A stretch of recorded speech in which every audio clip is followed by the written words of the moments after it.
மிருகத்தை எழுப்பி கோவத்தை கிளப்பி மன்னிப்பு கேட்டா கிடைக்காதே. குட் பேட் அக்லி படத்துல இருந்து ஓஜி சம்பவம்னு first single lyrical video song வந்து இப்ப ரிலீஸ் பண்ணிருக்காங்க.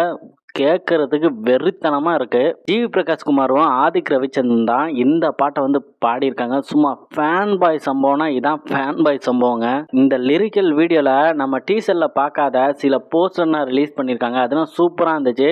சாங் விசுவல் பார்த்தீங்கன்னா அவ்வளோ சூப்பரா இருக்கு. ஏகேவோட ஸ்டில்லு மாசான அந்த ஸ்டைலிஷ்லாம் பார்க்கறதுக்கு செம்மையா இருந்துச்சு. ஆதிக் தான் ஏகேவோட ஃபேன் பார்த்தா இந்த பாட்டை எழுதுனரும் ஏகேவோட ஃபேனா இருப்பார் போல இருக்குங்க. வெறித்தனமா எழுதியிருக்காரு விஷ்ணு. இந்த பாட்டு தியேட்டர்ல வரப்ப தியேட்டரோட நிலைமை வந்து என்ன ஆக போகுதுன்னு தெரியல. கண்டிப்பா தியேட்டர் வந்து பிளாஸ்ட் தான். லிரிக்கல் விட கடைசியில ஏகேவோட அந்த வாய்ஸ் இருக்கு பாருங்க, ஒரு சிரிப்பா பாருங்க, செம்மையா இருந்துச்சு கேட்கறதுக்கு. இன்னும் இந்த குட் பேட் அக்லி படத்துல இருந்து இந்த ஓஜி சம்பவம் பாட்டு கேட்கலனா பார்க்கலனா போய் பாருங்க, தரமான சம்பவம்.